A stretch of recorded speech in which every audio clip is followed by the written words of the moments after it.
All right, good day, good evening, ladies and gentlemen. Welcome back to another Live the Fuel show.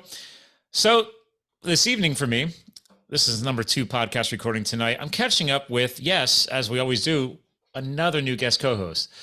Luckily, there's millions of people in the world, and I can keep stumbling across new and exciting people. Well, this gentleman is a recent connection. So, like many episodes over the years of over 400 shows online, I like to get to know people real time over the microphones with you. Now, I will say I did get to meet him in this fun little community we may discuss that I'm trying out right now in the online space and maybe eventually in the in-person space. And the guy has an interesting background. I love stumbling across, dare I say it, the coaches of the world. I've held that title multiple times in my career history. And then to date, I still can't put it in my own plethora of titles. But this gentleman might know a little bit about executive coaching, might know a little bit about public speaking. Actually, right before I hit the record, I think he was up at 2:00 this morning to talk to England. So yeah, he might know a little bit about speaking and presenting. Actually, heck, a few years ago, he made a single mistake that destroyed his marketing company. As a fellow marketing company, we're definitely going to talk about that. In a month, he lost over $70,000. I mean, it's not $100,000, but $70,000, and then another $40,000 in debt. So I'm a huge advocate for liquidating debt and clearing up my own past mistakes in life. I've talked about that a little bit over the years. So there's a lot more about this guy. He might know a little bit about emotional breakdown, because if I lost that much money, I would probably lose, dare I say it, my shit. So one good thing about my history, and hopefully his history, is we embrace the importance of transformation. And that's part of his story, right? Personal feeds professional, professional feeds personal. It's the yin and yang of life. I think it's necessary. So without further ado, Dan Gordon, sir, welcome to the show. Man, thank you so much. It was really cool right before we got on. I really appreciate that you said, hey, I'm not going to interview you. You're a co-host. Mm-hmm. And right away, it snapped me into a different way of thinking. That's the goal. What are you thinking? What are you thinking? I'm thinking about contribution. Really my favorite thing, how to make something better. Mm-hmm. And really, Scott, that is my primary focus in business and in life, and my mission throughout the world, which is, how do I make this thing better, right? I'm going to come into whatever situation that I'm in and look at what's less functional on it and see what I can improve. Now, that very thing has made me quite the pariah in many different areas, because it's like, who are you to come in and tell me what I should be doing different? That sounds like a conversation in marriage. Now hold on. And it was, what you talked about in the beginning, was the failure of my marketing company, the Big Time Group, that really spurred this on. Because when everything fell apart, and I had just nothing, it like reset all the switches. And a friend said, well, what do you want to do? You want to build the marketing company back up? I'm like, no, I hate marketing. I'm only good at it. And then it was at that moment, Scott, that I realized, and this is, I bet it's true for a lot of people listening, it's like, whoa, this thing that I thought that I should be is not really who I am. And that's probably why it failed. I mean, I can point to a lot of different things, a lot of different people, but I know ultimately I'm the common denominator of my life. So if I was in that failure, in some way, I must have wanted it. Mm-hmm.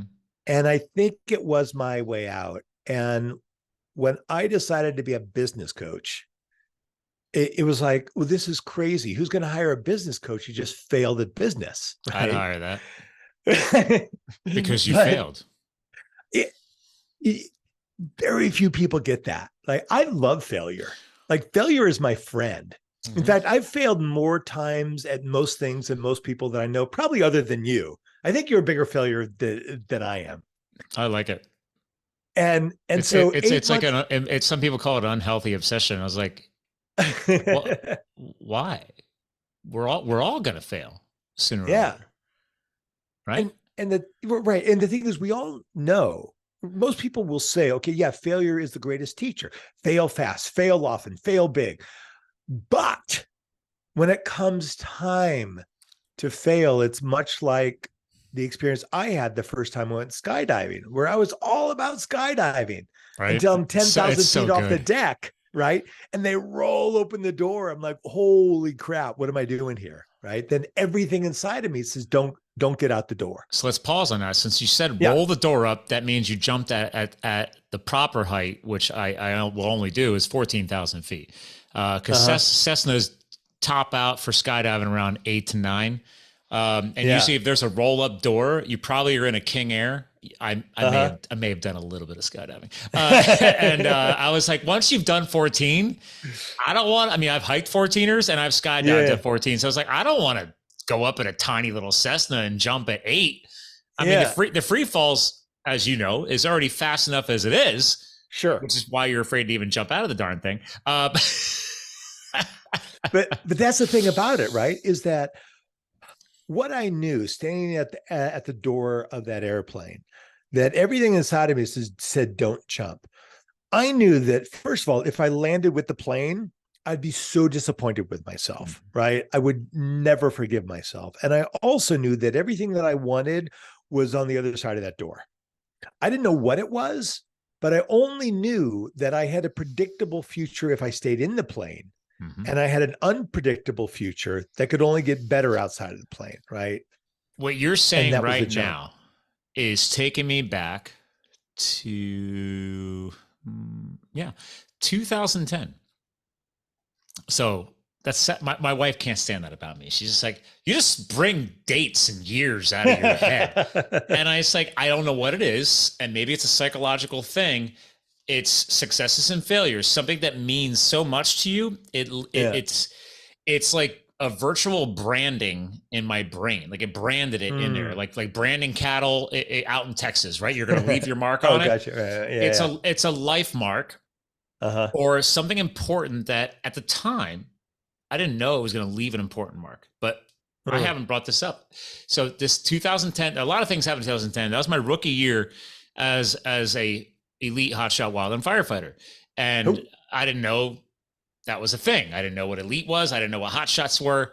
I had just stumbled into that in the couple of years leading up to me leaving the corporate world and saying, screw it, I'm going to go do that. But during that time, I got to meet a gentleman who was an ex-con and he was serving on my crew. And fast forward the story, he goes, I've never been skydiving. And I was like, oh, well, we're going to change that. Because he's my elder. They called me the old guy, but I was 31 and they called me old guy. Okay.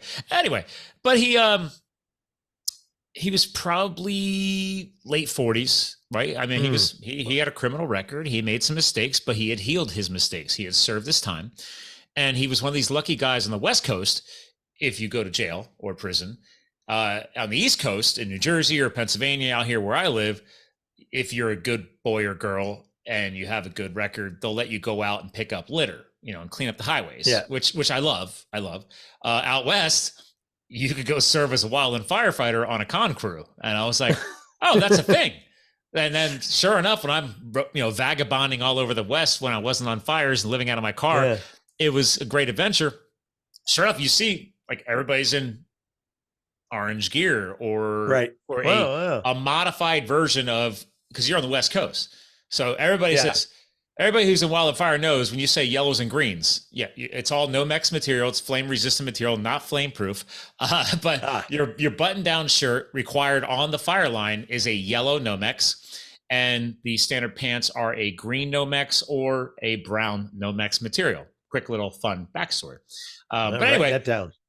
And I hammered on them, like, because you're on these fire rolls for sometimes 2 weeks at a time. If you don't have enough live fire days, you could be gone for over a month. And I told him, like, dude, you haven't lived until you've jumped out of a perfectly good airplane. And finally, we had days off coming up. We had a lot of back-to-back rolls. And once you've done that much time, they need you to take more than 2 days off for health reasons. And we were based outside of Phoenix in the Tonto National Forest. The town was called Young, aka the Youngle. And believe me, there's like 100 people there. And it's in the middle of the mountains. You're at 6,000 feet.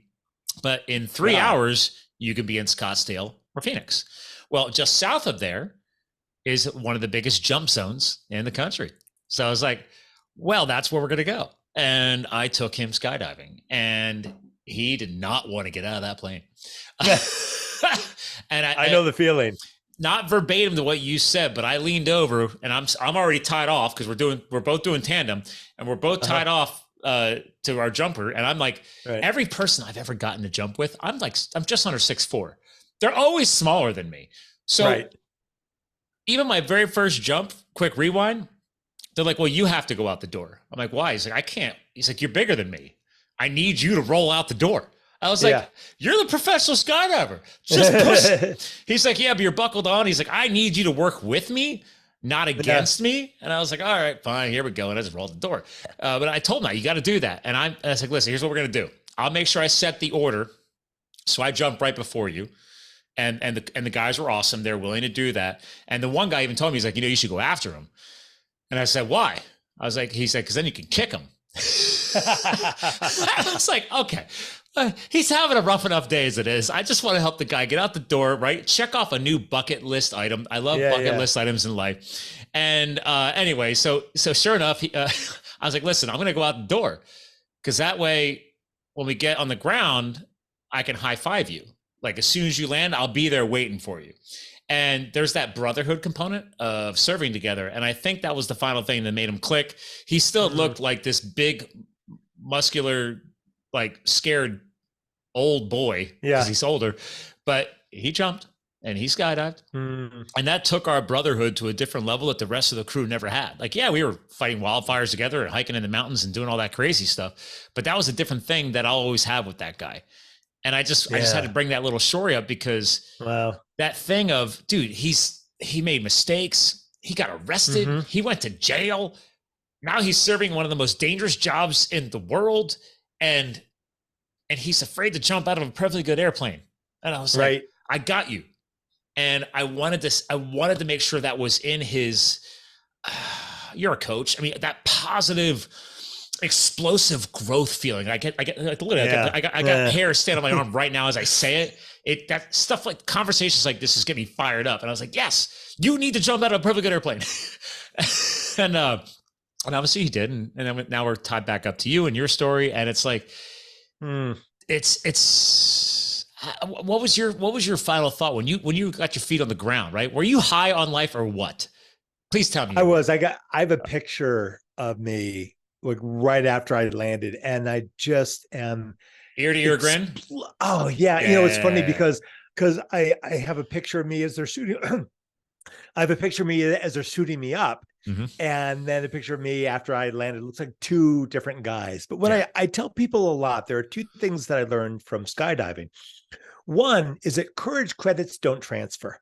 And what I mean by that is, as we're approaching the jump spot, I'm talking to my instructor, and he asked me what I do for a living. I tell him I'm a coach and a speaker. And he goes, wait, you speak in front of groups? I'm like, yeah. He goes, how many people? I'm like, I don't know, 1,000. And he goes, oh, I could never do that. I'm like, you jump out of airplanes. And he said, yeah, but that's easy. You just jump out and the gravity does the rest. Like, talking in front of people, that's terrifying. I'm like, wow, that's really interesting. Courage credits don't transfer. Like, you can't go skydiving to abolish all of your fears. All it's going to do is going to abolish your fear of skydiving, right? So that's important. There's not one thing you can do that's going to transform everything. What you can do is begin to chip away at your own resistance to doing new things, right? So the courage credits don't transfer, but the practice of doing new things helps overall. So that's one thing. Can I add my supporting quotes in for that? What's that? I'm going to add some supporting quotes in your theme right now. Don't lose your track. But no. I'm on it. Over the years, I've as a fitness guy, I'm like, you got to keep putting in the reps. Classic quote. Ties in exactly what you just said.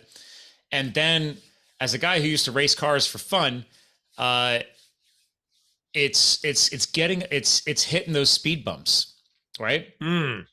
And then eventually you hit so many speed bumps in success as you build Yeah. towards success, they don't even exist anymore. Like Right. pardon the term, you're just sending it. Like it's like skiing moguls. I'm a huge backcountry skier, and my wife and I do the big mountain skiing. Like we did heli skiing for our wedding up in Canada and in Sure. Banff. It's dude, like when I was younger, I was afraid of all that. Now I'm like, oh, there's a cliff. Let's go huck it off the cliff. Could I have done that 10, 15 years ago? No. Right. What the theme you're going with here is it gets easier. It Still really challenging. does. Still challenging, but it gets easier. Each little niche you can tap or cut in, you're building that the mental fortitude, right? The strength, the resilience. That's the other thing. And then they start lasting longer. Like that whole, I like your quote. I wrote that down. Courage credits don't transfer. But if you keep at it and you keep going, there's a transcendence that is built, this timeline of that. So yeah, so go back, please continue. I just want to throw that in there. No, I like that, because what happens now is that when I'm afraid of something, people say, oh God, you're so lucky, you're so fearless. I'm like, I'm not fearless. I'm probably more afraid of more things than most people. I'm just willing to do more things than most people. It's that now when I feel afraid of something, I know what that means is that there's something really cool on the other side once I do that thing. Right. And that's how I've reframed fear, is that fear is an anticipation of something great. Right. Oh, this feeling that I have right now, this resistance, that means that in very short time, I'm going to be feeling really good.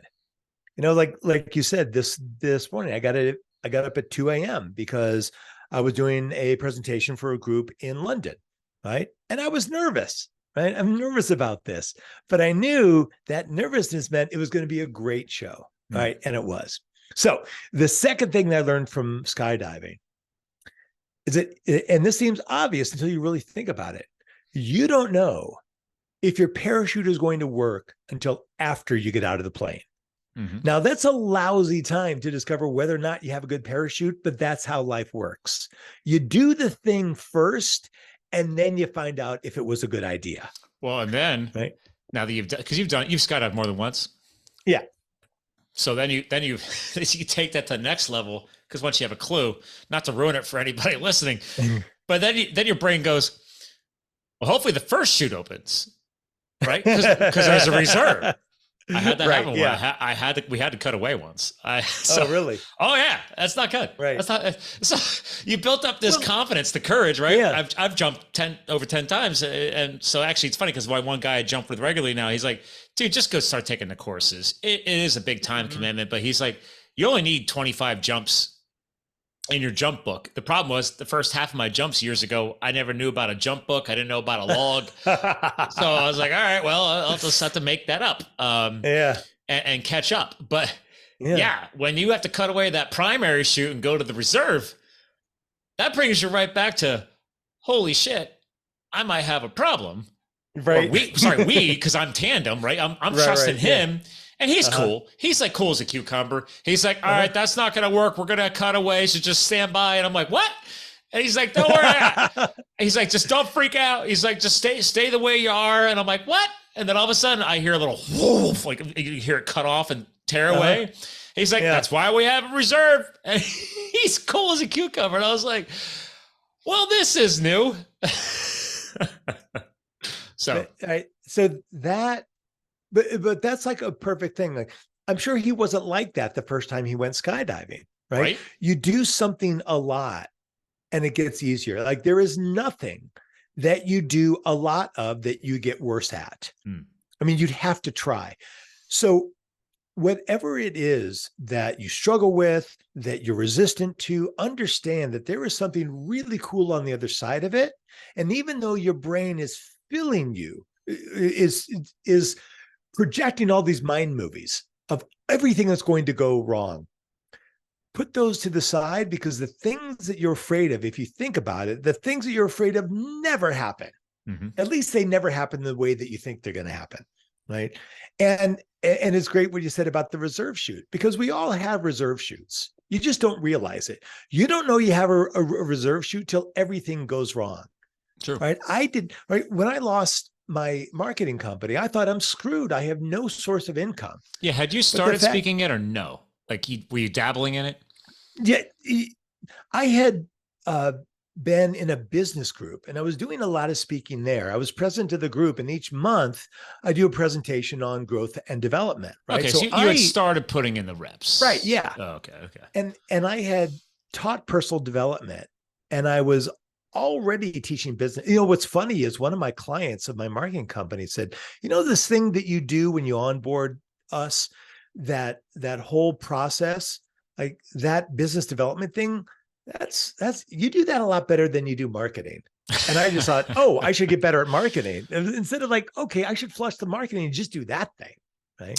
And that's essentially what I do now. It's hilarious we're talking about this because this has been in my to-do list for a while. So like Yeah. I just love sales and marketing. But I had this, I'm not even kidding you. 2 hours ago, I call him a friend. He's a mountain biking guy I know, but I hired him to fix some things in our house. He's an amazing wood maker, wood cabinetry guy, guru, whatever. And I threw a couple jobs at him last year because his buddy, I had thrown jobs at him. And so my buddy Brian, who's on the board of my charity now, he's I branded his whole, I told him, like, you're leaving your job. And it's like, you're good enough. I was like, let's launch a brand. Let's get you all logo, package, everything. So I did all that for him, and he's killing it. He's killing it now. So shout out to Strausser Home Improvements. You're the man, the myth, the legend. And then his buddy, he convinces his buddy Eric to leave the same job. And they all did like this commercial. The business was on not Shark Tank. That other guy that invests, he has his own TV show. He invests in companies, and I'm just blanking on the name. Anyway, they were on that show. Look, doesn't matter. The point is, it's like, you're good. You're good enough. Take the risk. And then sure enough, he calls me today because I have another upcoming job that I want him to do. And because he's good. I was like, once I know somebody's good, I'm going to keep giving you business. And I'm going to tell everybody about you. And everybody in my business world knows that, because they're like, all right, who are you promoting now? I'm going to check them out. Because I believe in the power of word of mouth. It's the cheapest marketing you could ever, the highest valued marketing you could ever invest in without spending $1 per se. Right. And sure enough, he goes, yeah, I'm going to completely rebrand the business. I didn't like what I was doing, and the branding never made sense. And I love what you did with Brian. Can you help me out? And I was like, well, I've been busy I was like, I got you. So that happened like literally 2.5 hours ago. I was like, all right, let's catch up. Nice. Tell you what, let's go for a mountain biking ride. We'll talk biz and let's figure something out, because I got some upcoming projects anyway for you. And I was like, I want to know who the hell I'm hiring. But both these guys, everything you just spewed at us, they were afraid to put in the reps. They were already putting in the reps for somebody else. They just needed to do it independently. They needed to believe in themselves. They need to at least take the leap and take the risk. And also realize, like, what he's doing right now, the reason why he's rebranding, he realized he didn't like doing some of the things he was doing. Like, I was like, you're great at that. He goes, yeah, but I didn't enjoy it. And I said, how long ago did you launch that business? Now, because time flies. He's like, about 3 years ago. I was like, dude, congrats. I was like, in 3 years, you figured out your brand doesn't make sense, and 2 of your key services that you're spending a ton of time and money on, you don't like. Congratulations. And he goes, well, I wasn't expecting you to say that. But where am I going with that, Dan? Right? It's like, you're wasting time, which equates to money, on things that don't make you happy. You can't do that forever. Here's the thing, Scott. Neuroscientists tell us that we are afraid of 10,000 things every day. There's at least 10,000 things that you're afraid of every day, but you don't realize it because they happen so quickly. When you go down a set of stairs, you are immediately assessing where to put your foot for that first step, right? And because this all happens so quickly and it just happens in the background, you don't even think about the fact that you're afraid of falling down the stairs, but you are. Fear of falling is one of the things that is hard coded into humanity. Like, infants are afraid of falling, right? So we are constantly scheming and planning our way around the things that could hurt us or kill us, right? And so without like when you merge onto the highway, if you really stop and think how much processing goes on in order for you to merge onto the highway, it's a tremendous amount. And if you stop and slow down that experience, you would realize you are filling your mind with death stories of everything that could go wrong in merging onto the highway. Oh, yeah. Right. So there's over 10,000 things that you're afraid of every day that don't happen. So what that means is most of the things that you are afraid of, 99.9% of the things that you're afraid of are not going to happen. The problem is that we are so good at conceptualizing the future that we don't want that we actually believe it's true, right? Those guys that you're talking about, they think, well, I don't want to leave my job. I could end up homeless. Like, would never happen. Well, and they're both married with kids, right? Right. So there's that. Yeah. It doesn't matter. It wouldn't happen because, look, first of all, if they're friends of yours, they got to be high achievers. It just are. Like, you are not, and this is going to sound funny. This isn't a compliment, Scott. This is simply a statement of fact. No one is going to hang around you. Oh, I'm crazy. Not a high achiever. I get it all the time. People are like, I don't. Right. He's like, you're a little wild. I was like, well, you're either going to be in the inner circle or, right. I'll catch you later. Right.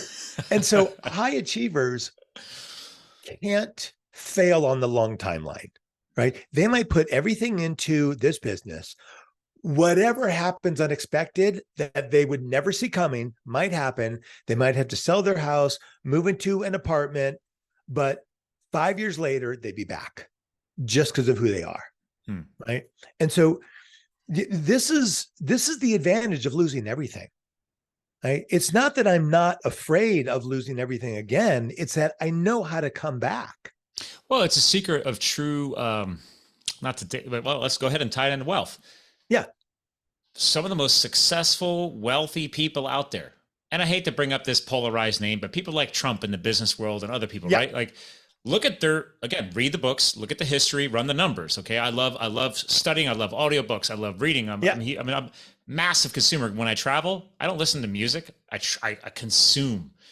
I tell people all the time, you're traveling a lot, Windshield University. But that being said, right. Whether it's the crazy people are all obsessed about the Trump word or whatever, but hey, look at the track record. You could lose millions of dollars and then have it all back tomorrow. Why? Because they built up enough repetition to make the mistakes, to have the fails, but the fails usually transcend into successes because they know, well, okay, now they go back because they're smart, they're high achievers, like you're saying. Okay, what worked, what didn't work? Okay, all right, now how do we replicate what worked? And then we double that down or triple that or quadruple that, right? Like people like Grant Cardone. I've been to multiple conferences where Grant Cardone, big influencer in the real estate world, right? Private jet life, that whole guy, he's lost millions and rebuilt again. Why? Because he learned, and now he's put enough reps in. He knows what to do later, better, stronger, and he may make a mistake again and fail again in a different way, but it's a lot faster and easier to make it all back and build it. It is. And it is those people, the people who are willing to lose everything because they believe in themselves, or even if they don't believe in themselves, they believe in their processes, right?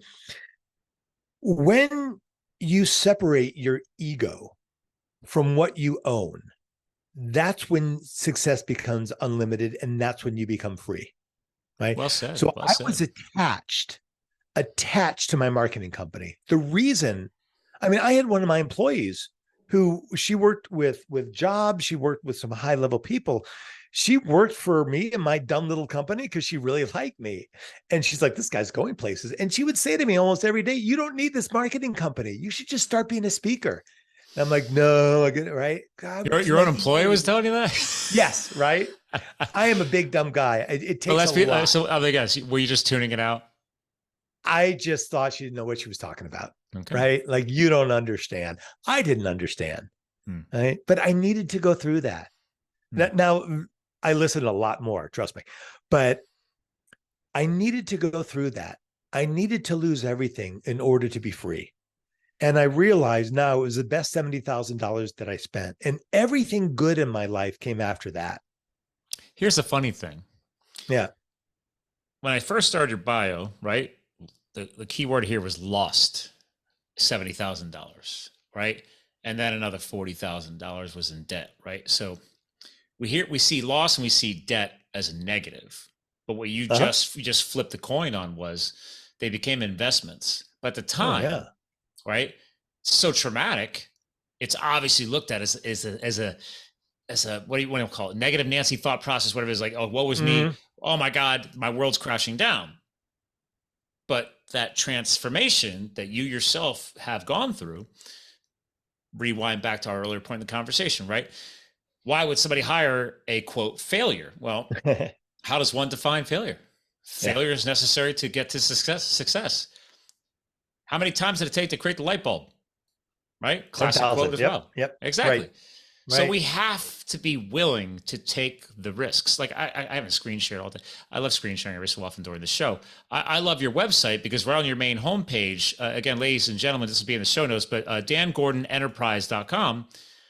I'll unlock the badass version of you, which first of all, love the keyword badass. I'm a big fan, right? But the 3 bullet points right there. What if fears, we're hammering fears today, right? What if fears can motivate you?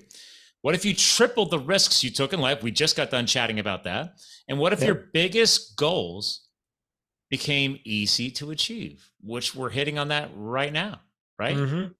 I love it. So it's hilarious. It's like, and the best part was I didn't even have your website queued up right away. So like, but it just all flowed out because you could tell you've been through it.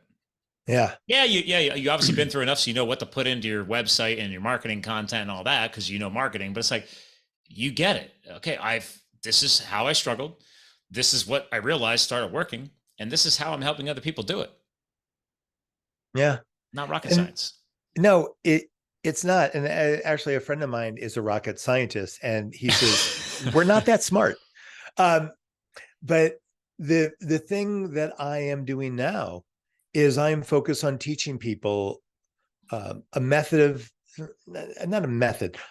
culture of selling that I call selling authentically.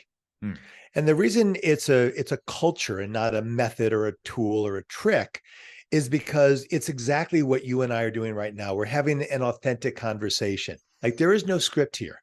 I don't know when I'm going to. We literally met 2 weeks. 2 weeks. Yeah. So real quick on that, because I want you to continue, but just to give them a shout out, because I'm already loving the group. I'm a trial member in this thing called Metal. And it's not a cult, ladies and gentlemen. It's just it is. Oh, I wish it was. It is more branded towards men.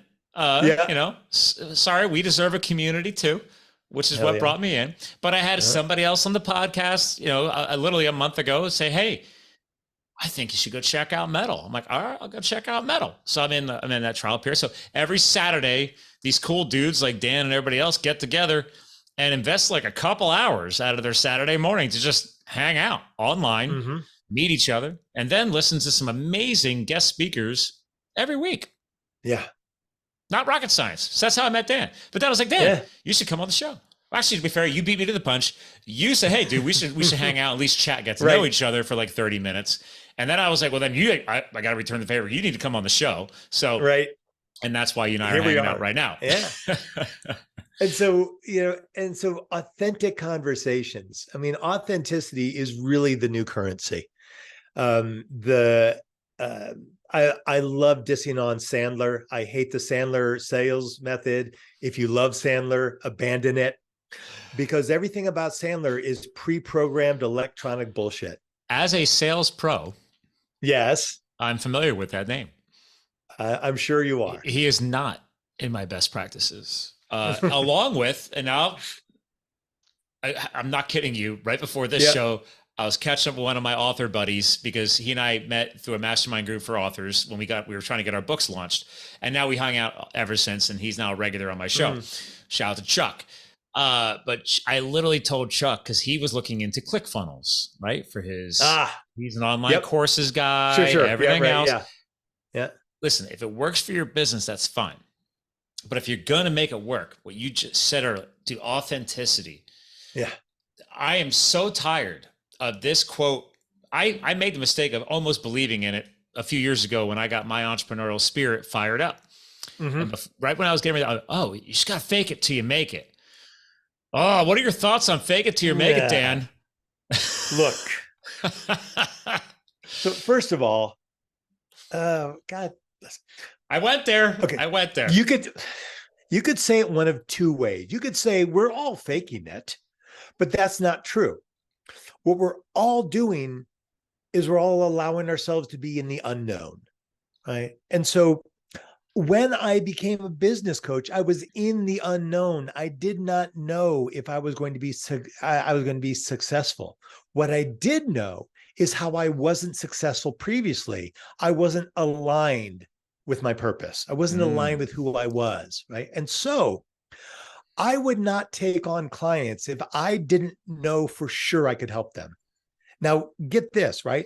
I'm out 70K, I'm 40K in the hole. I'm turning down clients. That's ballsy. Yeah. It was great. I would hang up the phone and go, why did I just do that? And I did it because I didn't like the person, right? They were said, okay, I want to coach with you, but can you do it for X? And I said, no. And this conversation's over, right? Because I won't work with nickel and dimers, right? If you don't see the value of what I'm offering, that's fine. We can talk about it, but don't tell me, like, you can't go into the Apple store and say, hey, I love the iPhone. Can you give it to me for X? Nope. Right? Because that's the price of it. Yeah. So if you want to transact with me on price, you're talking to the wrong coach. If you want to transact with me on value, I'm your guy. Right. Because if you say to me, okay, this is what you're charging, how do I know that I'm going to get paid back for what I'm paying you? I haven't answered that question. I had a great coach years ago, and I already knew this. I was saying I just didn't word it right, but he worded it great years ago. He said, you know what, Sky? He said, listen, never discount your services, never discount your products, never discount anything. He said, now, if you liked somebody and you knew you could help them, you don't want to discount it. He's like, now, if you decide this person or business is worth you adding even more value to your offering and you want to throw more in, then that's cool. And I like the way he put that, because he's like, yeah, he's like, never discount what you bring to the table. There's an entry point. If you can't, and then he follows it up with, I love it. He says, listen, we're just not at the right point in our timelines together. And that's fine. Like, perfect. Follow me in 3 to 6 months when you're ready to grow. Let's try and connect then. I loved it because I was like, that's a great point. And I had to teach that to my wife with her. My wife is a very intelligent doctor. She's an equine doctor. She went to freaking Cornell University for undergrad and UPenn, like Ivy League, smart girl. Started her own business 10 years ago with a co-founder. So, but she herself admits, she goes, listen, we're veterinary doctors. We don't know crap about business. And when we were dating, but she did it anyway, right? She did it anyway because she worked with a chauvinistic pig of her old boss, and I met the dude, and he's a schmuck. But that aside, I said, "Good on you."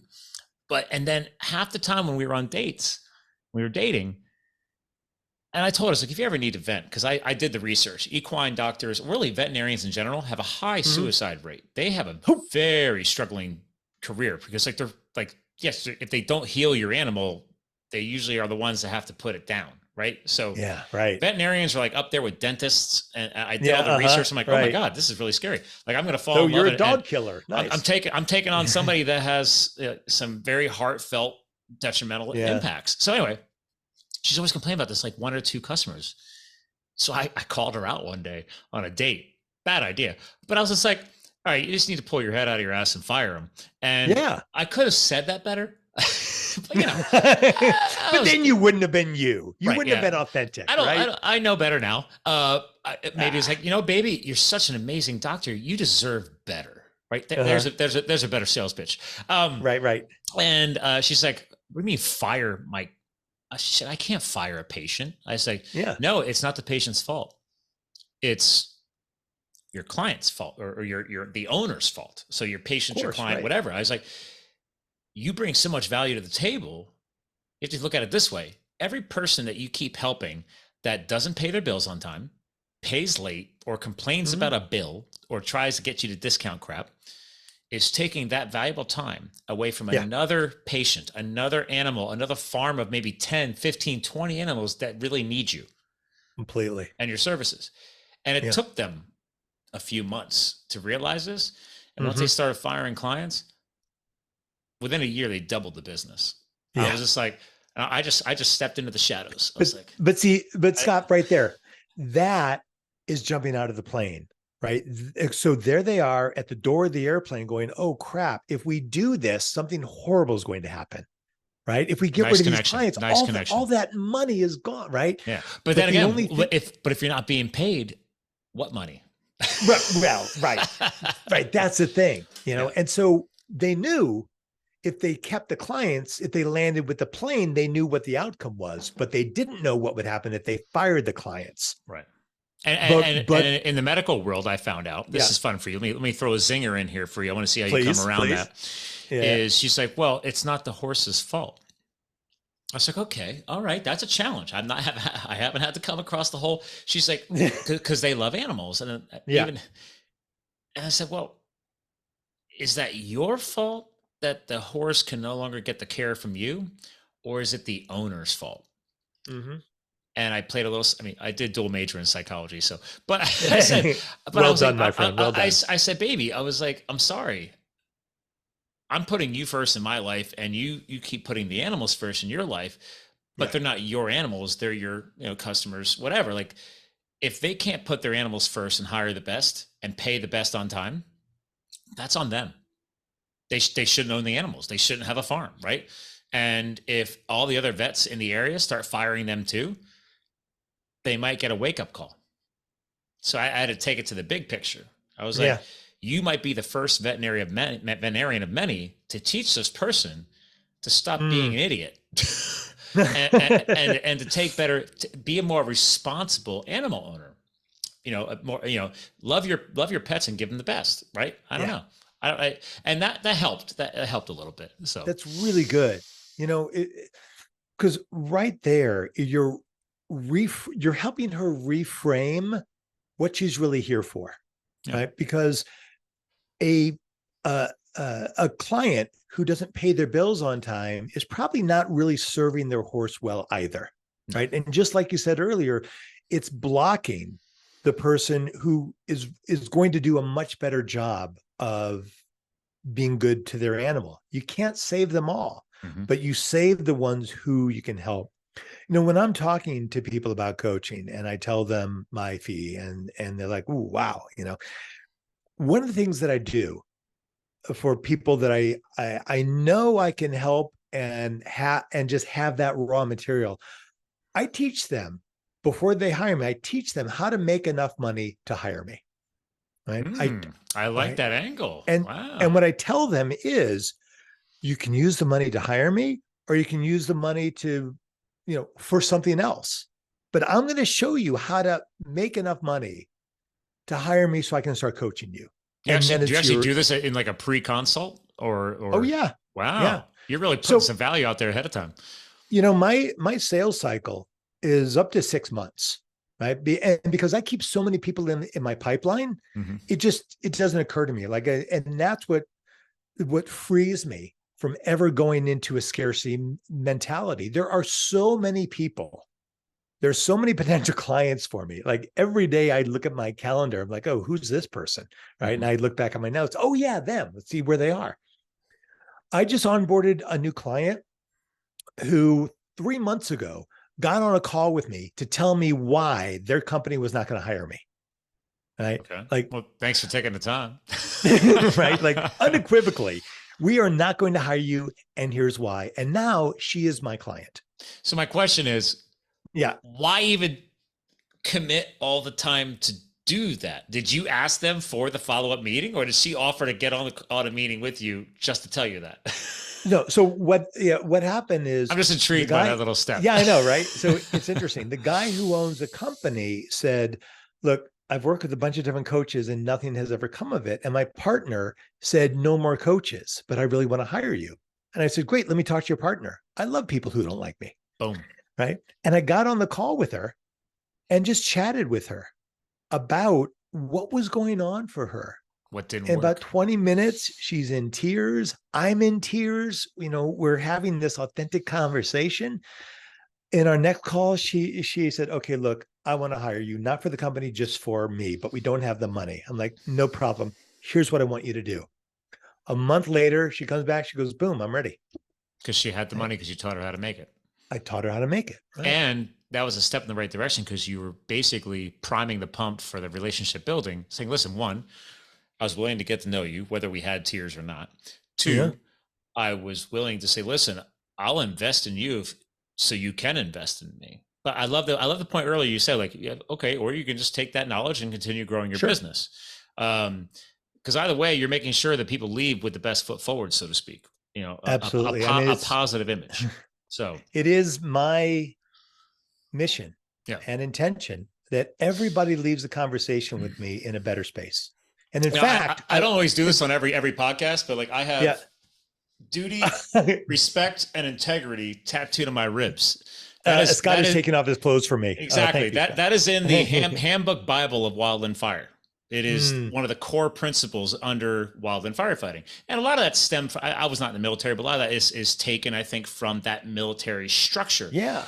Right. But I've infused that into everything I do. I mean, it's from over a decade ago. And I realized, wait a minute, like I didn't get that tattoo till later because I realized, oh my God, it started bubbling up to the surface as I grew my business. And then I decided to write a book for charity and all this stuff. And I was like, yeah, wait a minute, like these things that I didn't find in the corporate world, which is why I wasn't happy there. I didn't want to be the corporate monkey anymore. Yeah, the salaries looked great, right? Yeah, but that's how they get you. What I'm hearing from you, right? Duty. Yeah. So you have a duty to help others. Respect. You're willing to respect that person on the other end of the phone, to get to know them a little bit, right? Take that time, slow it down. But then also you have the integrity to realize, like, okay, yeah, I got to make sure that these people trust me. They know that I'm not a BS artist. And hey, if you need to move on, you need to move on. Right? It's cool. Right? I'm not going to try and force you or lock you into a contract or whatever. Like, let me at least show you how to make some money so you can afford me. And it's cool if you move on. I love it. Yeah. So I just had to throw that out there. Yeah. So, thanks, man. And I probably should get some wall art done instead of just going ahead and showing my ribs. But I'm a straight shooter. That we've been, without a doubt. And everything that we have been talking about is about betraying your own internal stories that tell you to not do the things that will move you forward, right? Those stories are designed to keep you safe, right? When it's time for you to step into a fire, literally, there is stories inside of you that say, don't do it. And here's why. But you betrayed those stories. You don't follow those stories because there's a bigger purpose. And so I wrote a book called Jumping the Gap, Kill Your Stories and Take Action. Now, this book is available on Amazon to buy, but I want to give it to your audience for free. I love it. So to get my book, just text the word GAP, G-A-P, text the word GAP, G-A-P to this number, 213-409-8366, 213-409-8366, and text the word GAP, G-A-P. One more time, 213-409-8366, and text the word GAP. And you will get a download of my book, Jumping the Gap, Kill Your Story and Take Action. And in this book are all the different stories that we tell ourselves and why it's a story, or, there you are. Screen share for the YouTube watchers. So thank you. Yeah, this is on my website. You can go to the books page of my website and download all of my books. One of them, as you see right there, Selling is Bullshit is one of the books that I've written. Great branding, my friend. I love it. Thank you. That's and coming from the branding master, that means a lot. Yeah. But I'll tell you something. Most of the times, the stories that we tell ourselves, we don't even know they're stories, right? So when someone says to me, I can't afford it, and I'm like, oh, that's just a story.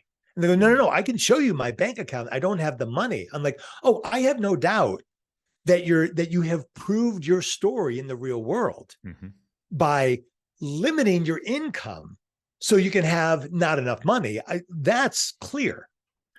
but it's still a story that you're telling yourself that you have manifested in the real world. Now, if you tell yourself a different story, you're going to begin to increase your income exponentially. Well, and I love that because one of your books is titled Outrageous Abundance.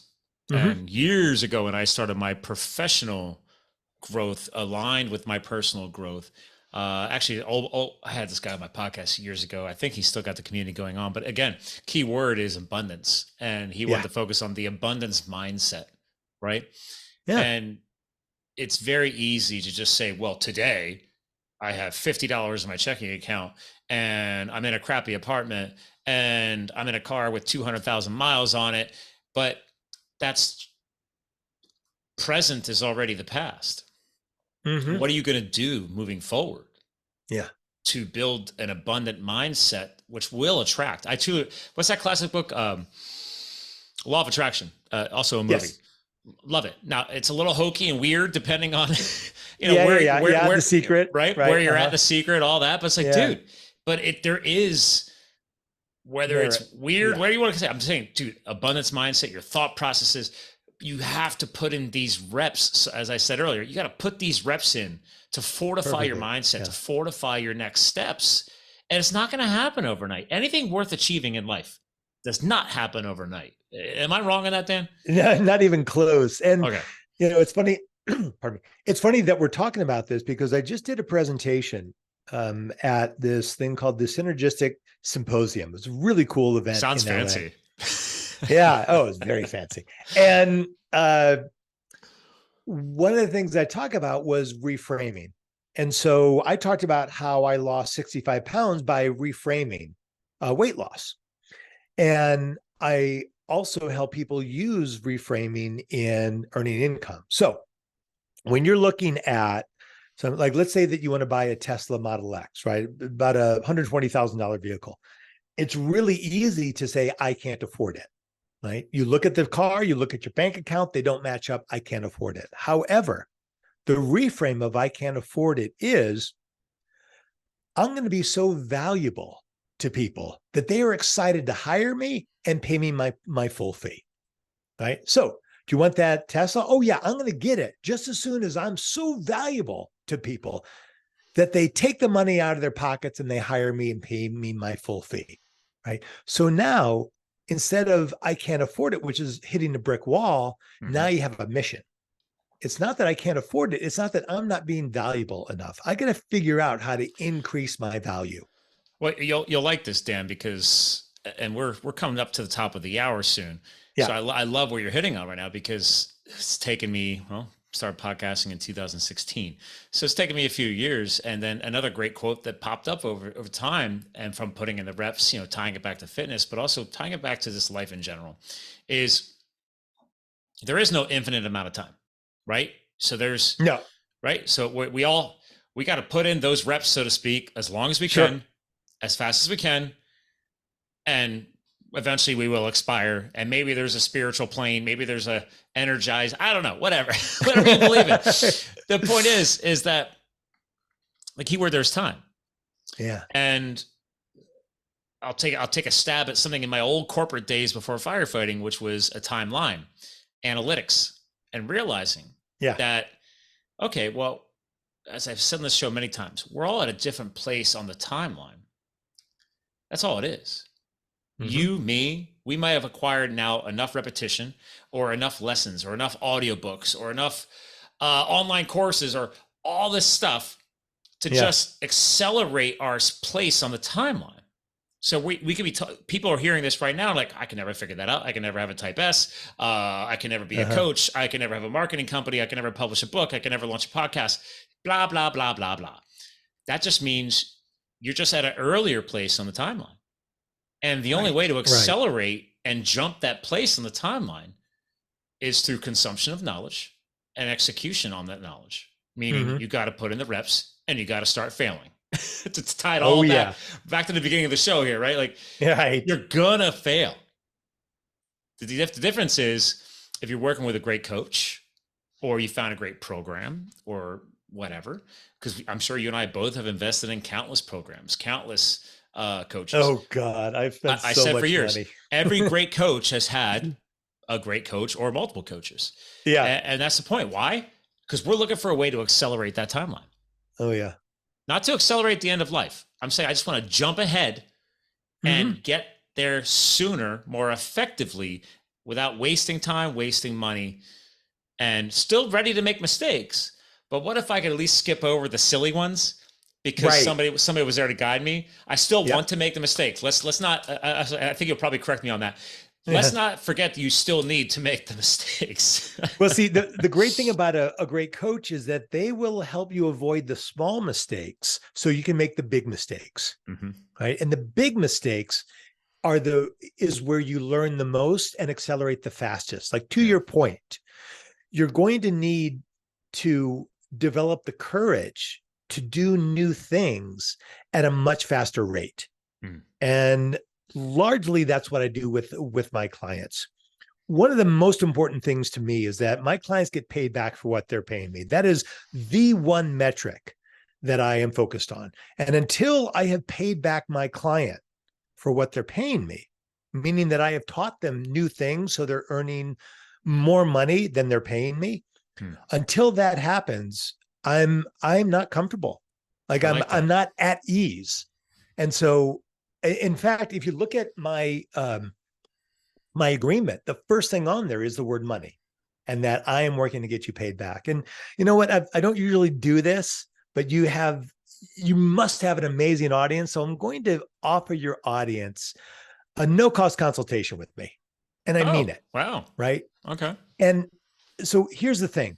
There's two things I can guarantee you with this no-cost consultation. One, by the end of the consultation, you're going to have at least $10,000 worth of advice that you can implement.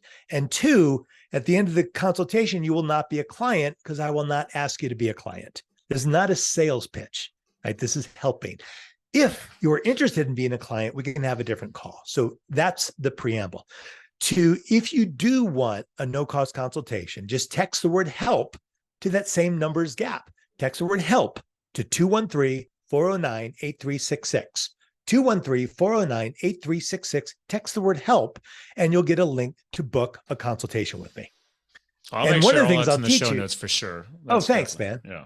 I have a lot of systems and processes, one of which is this texting thing that allows me to do this kind of thing, to have these evergreen offers that will be around long after I'm gone. People can still be texting in these numbers. It's smart because, I learned this years ago in psychology, right? There's the VAC methodology: visual, auditory, and kinesthetic. Yep. Some people are visual. They're going to watch this on YouTube. Some people are auditory, classic podcast world. They're going to listen to me on whatever, Spotify, Amazon, Audible, wherever. I mean, I'm everywhere. Or they're kinesthetic. They need to actually, as we've hinted at multiple times in the show, take action. So since most people nowadays, especially here in the USA, can't put their smartphone down, well, then go ahead and just open that text app and text it. Right. Because you can't put the phone down anyway. So you might as well do something productive for your future. So I just had to tie something back to psychology. I love it. I'll never forget the VAC method. Plus it's an acronym. Everybody just can't get enough.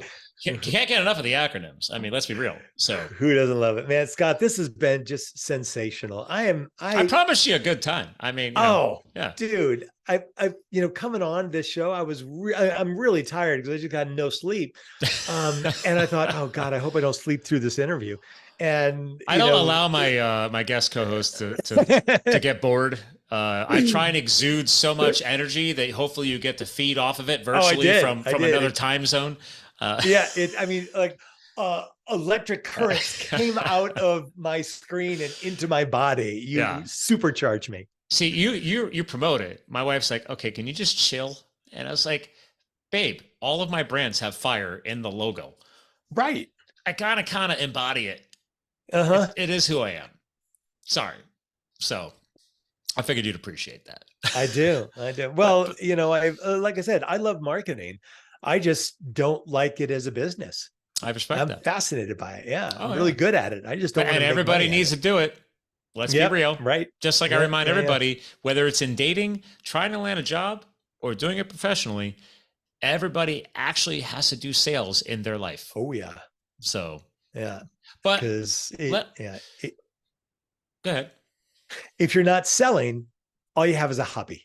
And hobbies are great, but when you go to the bank to get a loan for your Tesla, they don't ask what your hobby is. They ask you how much you're making. Yeah. And if you really start caring about your sales and marketing, you don't need the bank. Cash is king.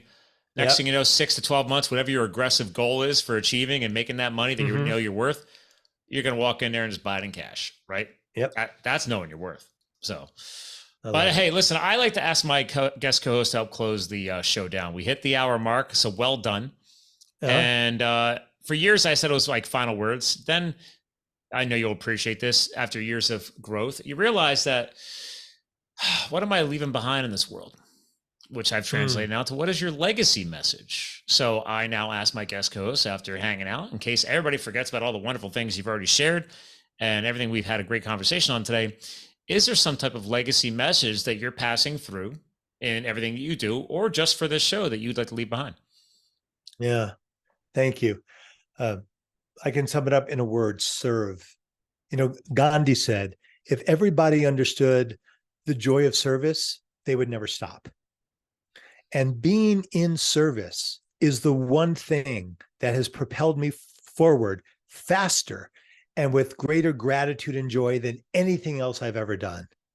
The feeling of getting off of a call with someone and bringing them, not just bringing them value, but turning the lights back on in their eyes. And I may never see them again, but knowing I did that, there is something genetic and core to our humanity about serving others.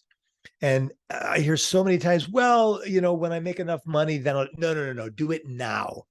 When I was broke, I was like, I'm going to serve people so hard and so much that people are going to get value out of all my interactions, because being in service to myself did not bring me anything. Serve. Well said. Well said. Well, and obviously, ladies and gentlemen, he already hinted at this power of service, because obviously he's willing to help you out. You heard it himself. Text the word HELP, HELP, to 213-409-8366 for my listeners. But also, if you want the book, text GAP to the same number, 213-409-8366. And because I was in telecom back in the 90s, I know that is a Los Angeles area code, 213 and 310. Good man. Area codes, because I am a geek. That being said, ladies and gentlemen, Dan rocked the mic with us today. Thank you for tuning in. Remember, we're here to fuel your health, your business, and your lifestyle. Dan helped us do that today. So again, you too can live the fuel. We'll talk to you guys again soon.